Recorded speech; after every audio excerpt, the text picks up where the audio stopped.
All right, what is up, guys? We are back for another episode of the Get Up and Scale podcast with Brett and Kai. Today, we go deep into our thoughts on the remainder of 2024 and also how the first half of the year really went. The things that we're doing to kind of prepare for the future, the changes we're making, the marketing, and everything in between, and what our predictions are for the rest of the year. So stay tuned for this fun episode and make sure to hit that subscribe button. Let's go! I gotta work, grind. That's just the way it is. I gotta get up, scale, and grow my biz. I gotta scale, grow, get up, go, scale, grow, get up, go. 2024, I've heard a lot of talking in the industry that it's been a soft year. It feels like it's back in 2019, like pre-COVID. But for whatever reason, I may be the exception to the rule. I'm curious to see, Kai, how your business is doing. But we've actually been like pretty substantially up this year so far. I ran the year-to-date numbers literally yesterday, and we are 13.7% up year-to-date compared to last year-to-date. That does include a couple extra locations, but those couple extra locations didn't really equate to a whole lot of extra revenue. So most of that is same store being up 13+%, almost 15%. So I think some of that has to do with weather patterns. Like we've had better weather here in Florida over the last couple months. We also introduced trip protection, which has done two things. One, it's added revenue to the bottom line just because people are opting into trip protection. And two, it's cutting down substantially on the amount of cancellations that we have because we've moved to all sales final and given people the option to add trip protection. So we've, saved $100,000 easy in adding trip protection and cutting back on cancellations. So I think it's a couple different things that have really, pushed us along. But so far for us, it's been like a really strong beginning of the year. And I see this trend like continuing through the summertime. It seems like for us and like 95% of our businesses in Florida, it seems like the trend is it's still growing, it's still going up, and I'm not seeing that pull back to the 2019 numbers. Yeah, I'm curious. So those numbers, is that just the first quarter or is that year to date? Year to date. So that's literally through yesterday. First quarter, I ran it also, and I think we were at like 12.4% up for the first quarter. So it's even gone up further in the last month compared to last year. Yeah, and then you mentioned it didn't include same store. I'm curious, this time last year, was that also a growth period over the prior year as well? So you're seeing kind of a continuation of like steady, like 12 to 15% sort of for the first part of the season? Yeah, exactly. I actually think last year's growth rate was a little bit lower. I think it was like in the 5 to 10% range. And then this year it's gone up. So to me, that's kind of the exciting thing, is that the growth rate is going faster now, like it's higher than it was last year. I actually thought last year was going to be better than it ended up being. And then so that made me think that this year wasn't going to be as strong, and now this year is already proving to be better than I thought it was going to be. So it's got me a little confused, but in a good way. I'm happy with it, so far. But what are you guys seeing? I'm curious. Yeah, so let's start this off by saying that the economy is really weird right now. Like 2024 is bizarre. Just the whole macro environment is unprecedented, as was 2023. So anyone who says they know what's going on, they definitely don't. I don't even think Jerome Powell knows what's going on. Everyone thinks the Fed's pulled off a miracle with a soft landing, right? But that remains to be seen. Inflation is high. It seems to be stubbornly sticking above 3%, even though the target's 2. We have discretionary spending continuing to be very weak, as some indications even weaker than in 2023, right? What this means is that we're all fighting for less money now. So you can have winners and losers in a down economy, but the competition is going to be a lot tighter, right? There's less of a pie. You can still grow your business, but you're going to have to fight tooth and nail to get it. It also means that you're going to have to rely heavily on effective and efficient marketing. It doesn't mean spending more, but it means more like effective in what you're doing. It also depends on what industry you're in. Is it a trend that's growing so you're taking up more of that pie? Are people choosing to do the sort of business that you're in more? Industries like that might not even notice that there's a decrease in the macro environment for demand, right? Because they're actually taking a slice of demand from other suppliers, right? And Justin, I think I'd put you in that category. I think you're in a segment that there's kayak rentals and tours, right? And there's boat tours and there's activities. But I think you have a very unique proposition where you're heavily relying on this content marketing for this really unique experience. And as people discover it, I think they're preferring that content heavy style marketing over just traditional landing on a landing page and seeing some pictures with kayaks. And you might be shielded from this overall trend of decreased spending, especially from young professionals, because just of the people that are going to spend, they're choosing you, which means you're doing something right? Yeah. So that big caveat saying it's a weird economy. Unemployment seems to finally be catching up with some of the negative indications. So we see that rising right now. Definitely some warning signs for the coming years. We have Citibank now saying that they think there's going to be a hard landing, right? You have, of course, Chase and Jared Diamond. Wait, what's his name? Diamond. Hey. I just forgot his name. I usually know it. Jamie Diamond or whatever his name is. Anyways, he's always been very bearish on this economy. How does it impact us in the tourism industry? We are kind of first on the chopping block if you think of Maslow's hierarchy of needs for spending, right? Yeah. You're going to pay for food, you're going to pay for housing, you're going to pay for your utility bills, then you're probably going to pay for eating out. Then you might work in, and you have healthcare and everything else like that. Then you have travel. Then you have the activities you do in your travel, right? If you're going to tighten your belt, where are you going to tighten it? It's going to be all the way at the top. And some people might not travel at all right now and do any activities. Those people are out of the marketplace for what we're doing.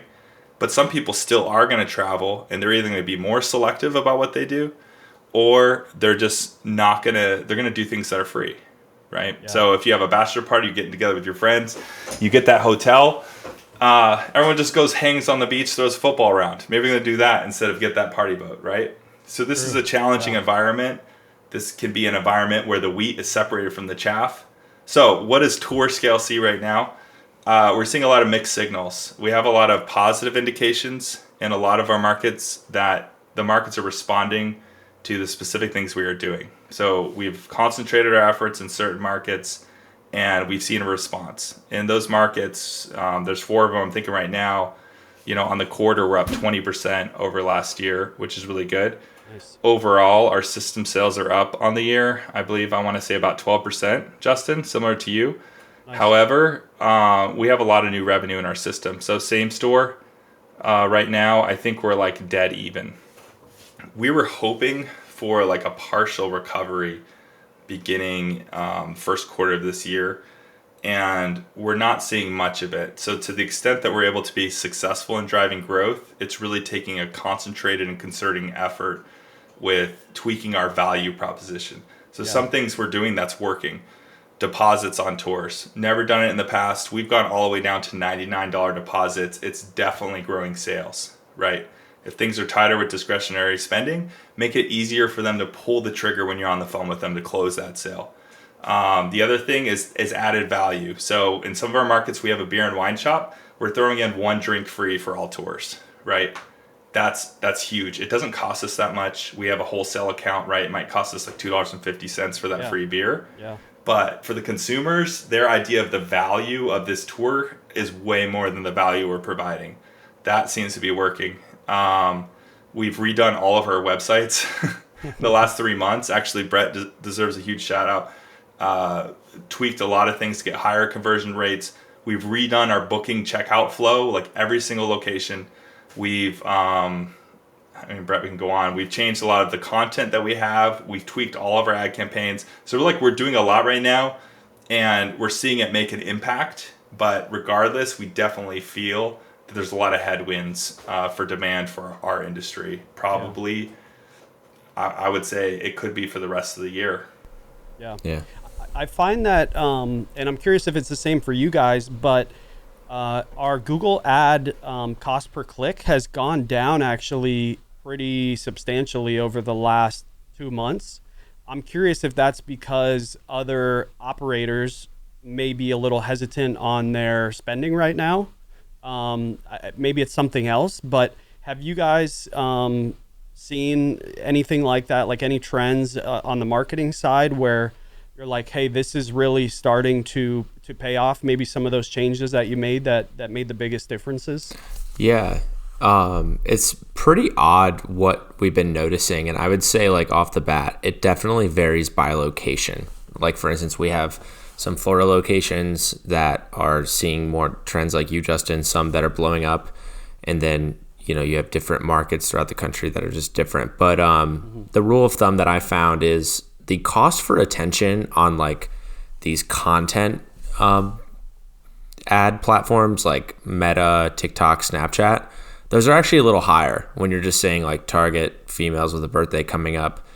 That's costing a little bit more. But our Google search campaign specifically, where we're targeting boat tours, things to do, Fort Lauderdale, etc., that is a little bit down. And you wouldn't think that would be the case, but that is the case. And we're giving Google max bids of like $2, $3, $4, and it's only spending like, $1 or $2 less than that minimum, which is rare. Normally it will use your entire budget.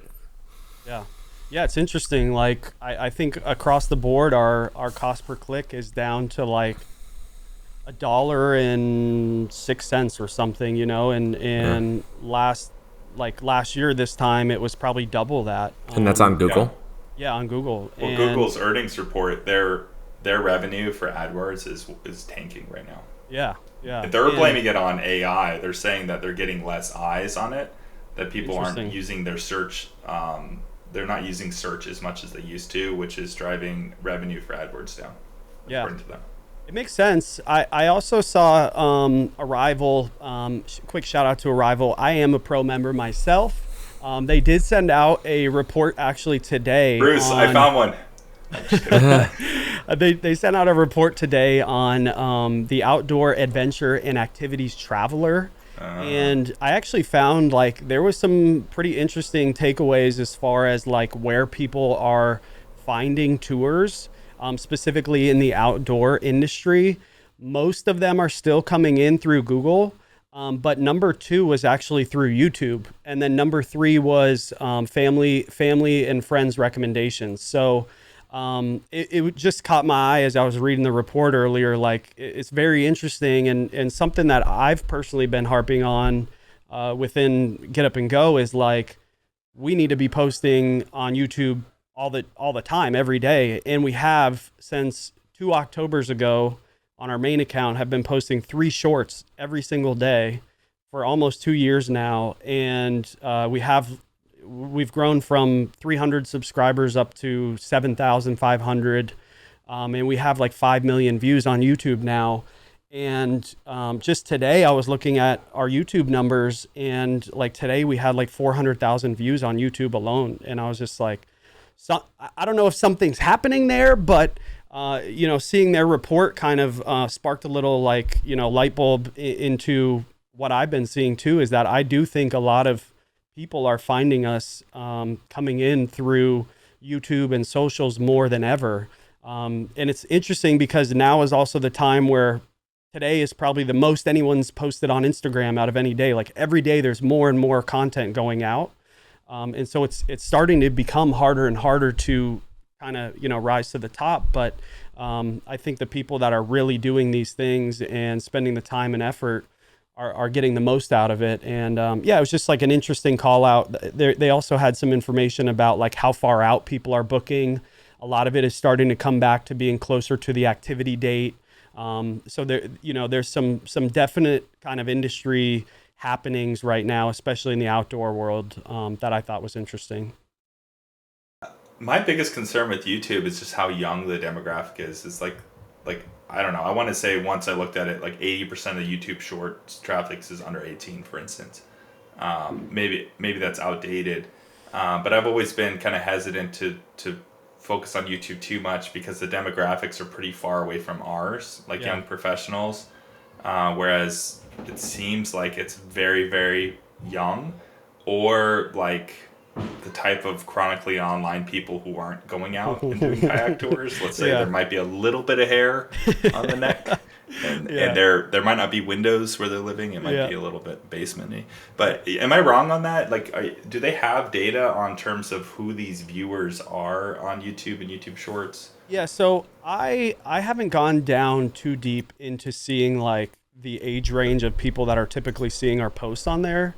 But what I have gone down the rabbit hole of is seeing how many people find us on the Shorts feed compared to searching for us on YouTube. And a lot of people are searching for us on YouTube, meaning they're searching for kayaking in X location or kayak tours at blah, blah, blah, or what, any of those things. So like people are using YouTube as a search engine, or they're potentially using Google and finding a YouTube video, right? And then clicking on YouTube and coming in.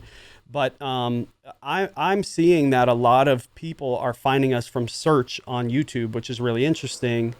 But I think to your point, like 2-3 years ago, you probably would have said the same thing about TikTok, right? Like, oh no, I'm not going to use TikTok. Like Good point.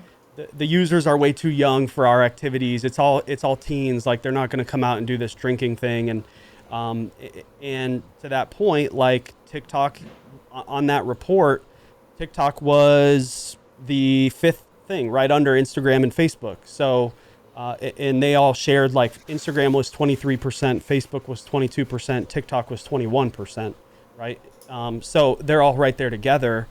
And so, yes, there is going to be some people that are just too young and they're not going to come to your thing. But I think the bigger important factor is the searchability of it is there, and having more content online where people are searching is important. And, if you can show up in places where people are looking, why not, Yeah, good points. Yeah. Justin, sounds like you've taken the dive on YouTube Shorts. Maybe my knowledge is out of date, but to my knowledge, they haven't really monetized YouTube Shorts that much yet. Like we're all familiar with Google Ads, like Performance Max. They have like, the 5-second videos for long videos, and then they have the 15-second pre-roll. But I'm a light user of the YouTube app, and like I've never scrolled through really a lot of ads within the feed. I assume that's coming, but right now it sounds like organic takes the cake. Yeah, I'm not super familiar with the ads side of it either in there.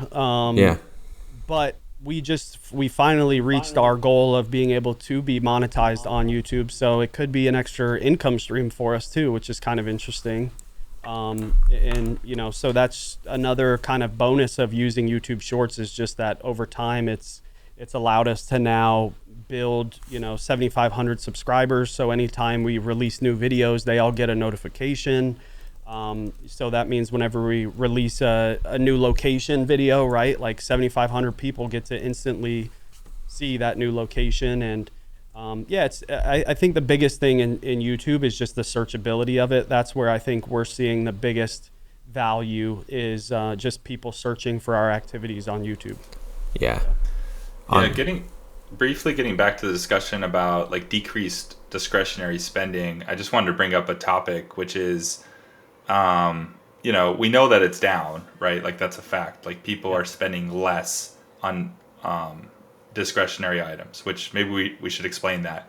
Discretionary means like these are like voluntary spending. If you think about your personal budget, and I already talked about, you have your basic costs. It's like what's left over. What do you do for fun and just the extra cash you have, right? That bucket, it's a fact that it's smaller and it doesn't seem to be getting better. And that makes sense. We know inflation is here and it makes especially the essentials more expensive, your car, your house, your food, which means you're going to have a lower, and wages, don't appear to be keeping up with it. So what strategies can you use in this environment, right? If people, what sort of behaviors are they going to exhibit that might be different from what they exhibited in 2021 and 2022, right? That was an easy time to be in business because everyone was flush. No one had student loan payments, right? People got stimulus checks. Medicaid was expanded to like almost everybody. There was unemployment checks going through. Like consumers were loaded, right? And they spent. And so it was easy time to be in business. Now we're all kind of moving into like medium hard mode in this video game of business, right? So like what can we do to make our, to increase sales in this environment? Like what do you guys think are some good tactics? I mean, what you do seems to be working, Justin, and maybe it's is it just marketing, or is there something about your offering or the way or the pricing or your value proposition that really seems to work? Yeah, I think it's a little bit of everything, honestly. Like, I think a big part of it is the positioning of your product and really understanding where you do stand in the marketplace. To your point, like I think I would consider us more on the quote unquote luxury end of kayak tours and not the commodity end of kayak tours. Although if you think about it, we are just a kayak tour at the end of the day. And I think just the positioning of that makes it seem like there's more value in there. And not only that, I try to make sure there's more value in there. We're doing more for our customers. We have, dedicated admins, we have managers, we have people sending texts out to make sure people know the directions. We give out stickers at the end of the tours. We have loyalty programs. Like we're doing a lot of things. And I think in doing that, it keeps people in the ecosystem and positions the product a little bit higher than maybe some other people that are in the industry. I think what's interesting to me is that also means we're at a higher price point and people are still booking at a higher price point.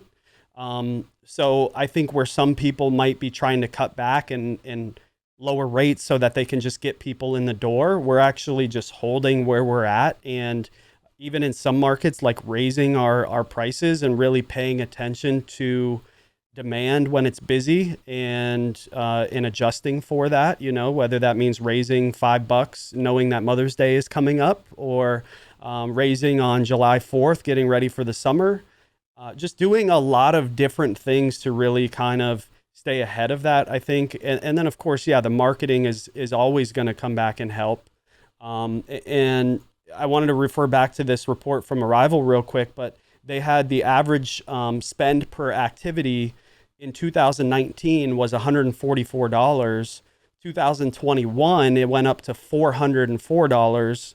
And then now in 2023, it went back down to $300. So it's still double what it was in 2019, but it's starting to go back down from 2021, right? And they also talked about how like the spend versus value, people are still spending a decent bit of money, not as much as last year, but the perceived value is actually starting to go down for a lot of people because of how high the prices are. So, I'm kind of just like curious where it's all gonna end up, and I think for me it's just like do a lot of everything and hope that it all kind of funnels to what people perceive as value, and if we can do that right, then hopefully we can kind of maintain our rates and also increase our customer count year over year.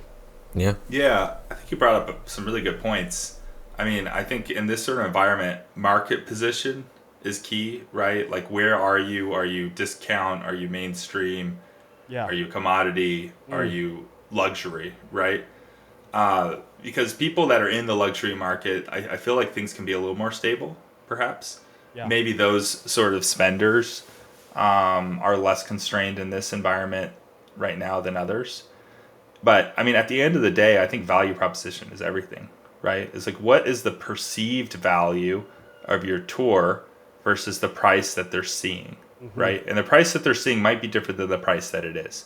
It's the price that they feel in their bones that they're paying, right? You could think about something, the deposits come into this, right? When you have a lower deposit entry point, like the price to just hold your spot, you're lowering the perceived cost of this tour, because what's hitting your bank account or your credit card statement now is lower than you're eventually going to feel. It probably gives you time to collect money from your friends to share that cost before you feel it, right?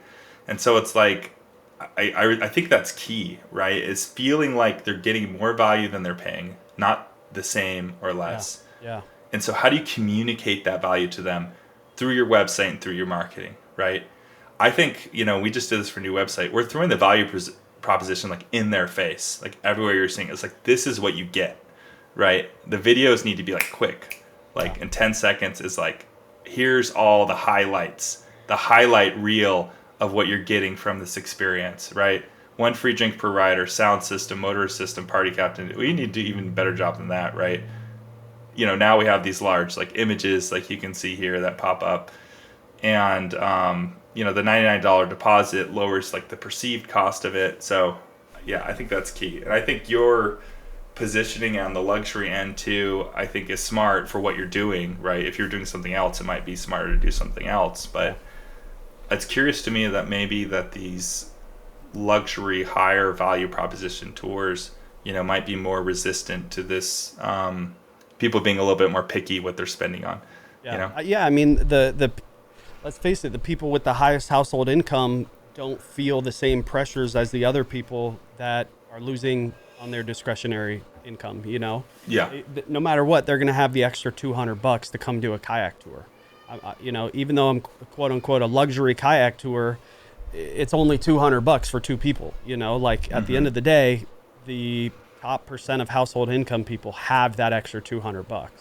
And so, I think that's definitely part of it but it's important to note too, like that's who you should be marketing to if that's where your positioning is. And I think a lot of people miss that mark in just throwing shit at the wall, hoping that they find customers, right? And you can really narrow down who you're marketing to and find those customers that do have that extra money. We only market on Google Ads to the top 40% of household income. There's no reason to do the lower 50%, because to your point, they're not going to have the discretionary income to come do the tours. So if you're not doing that, you're probably missing out, on your conversions quite a bit. But you have to be a higher value experience though in the first place, right? Like, so we're not a luxury experience, right? Like we're mainstream, right? Whether it's a party bike. But at the same point, like you're more luxury than someone that's just going to rent a boat and go hang out with 6 of their buddies, and drink on a beach. Like,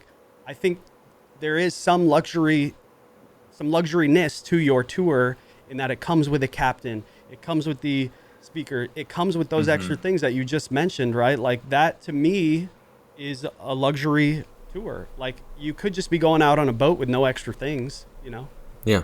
True. Yeah. But most of our marketing is surrounding like, this is like bang for your buck. The parties, yeah. Yeah, you're going to have a fun, high energy experience. You're going to bond with your friends. Yeah. But we're trying to hit like the meat of the market, right? Yeah. The people that listen to top 40 stations on the radio, and not in a bad way, but, people that went to college and were in a fraternity, socialites, midlife professionals, right? Like this is a pretty mainstream audience we're trying to get there. So we're really trying to drive like value for your money. Yeah. You know what I mean? And traditionally that's worked, but as it happens, that segment is pretty tight right now. Yeah. And so, I mean, we're pleased we've been able to keep some growth. Like we're seeing system growth in this environment. So we feel like we're doing a good job. And some of our franchisees are absolutely just crushing it right now. Awesome. But we're also seeing some markets that are definitely, still struggling. Yeah. So to tie a bow on it, we're almost halfway through the year.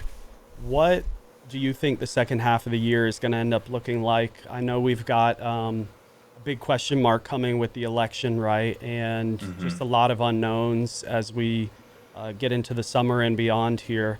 Do you think it's going to hold at, close to where it's at now? Do you think it's going to soften up a little bit? Do you think it's going to get better? Like, what's the prediction here for the second half? I was wrong about the first quarter. Me too. I thought it was going to be slower than it ended up being. I was definitely wrong. Yeah, and I thought it was going to be better than it was for us. Although first quarter for us is almost entirely off market for the Yeah, vast majority yeah, of locations. yeah. So honestly, it's always very like weather dependent. Yes, one Many day can make a locations- month. You Yeah, know. many of our locations haven't even opened yet for the season. Yeah. Like there's several that like still don't even open till June because Yeah. they're further north. So, but my prediction is I think I think the rest of the second quarter is going to be mixed. I think certain areas of the country are going to do well, certain are going to be a little bit disappointing. I think inflation is going to be stubborn. I think unemployment numbers are going to are going to start hitting the economy. It looks pretty clear, and that's going to impact a lot of things. Now, the federal government is going to do everything in its power to try to keep this economy strong in election season with an incumbent. That's just a fact, right? Like I know there's a separation between monetary policy, the Department of Commerce, and the president, but everyone is on high alert in election season. They don't want that to be the thing that swings an election, no matter what position you are. So all the incentives for all the big dollars out there, whether it's corporate interests, the equity markets, monetary policy, everyone wants things to be stable. So I think the third quarter is going to be pretty strong because I think all around the economy is going to kind of freeze while we're in this election cycle. And things look like there's a lot of positive things going on. And so, yeah, I actually think the third quarter is going to be pretty positive. What happens after that, I have no idea. I think the election is going to impact a lot of things, consumer sentiment. It's a very unusual election, which we're not going to talk about politics, but certainly everyone would agree that Trump is a very unusual candidate. And the impacts of what is going to happen politically here is definitely going to have some sort of reverberations in the market, but we don't know what it's going to mean for anybody. So past this year, in my mind, it's like, I don't know. I do know people are always going to want to get together and have a good time. People are always going to want unique experiences, that this is a high margin industry that has a lot of staying power. It's been in existence for as old as time. People have wanted things to do and will always be. So I'm firmly confident in the unit economics of our business, and I know we're destined for growth. It's really about in the short term, what is this going to look like for us, and how many hurdles are we going to have to work together to overcome. Yeah, and I think it's important for everyone to note, like, if you're not trying to kind of bubble wrap your business so that you are protecting yourself and your business and not having to stress about a little softness coming, like, you should be doing everything you can to plan for the future, plan ahead a little bit, show up where you can for your customers, make these important changes like you guys are doing, website changes. Like, where can you really be protecting yourself for the months to come? And now's a good time to audit yourself, audit your company, look at your website, look at your marketing, figure out where you can save, where you should spend more. One thing that I think is super important is when something is working, you should double down on it and not be afraid of, trying to spend a little bit of extra money. We've gone way up in our Google Ads spend, but that's because it's working.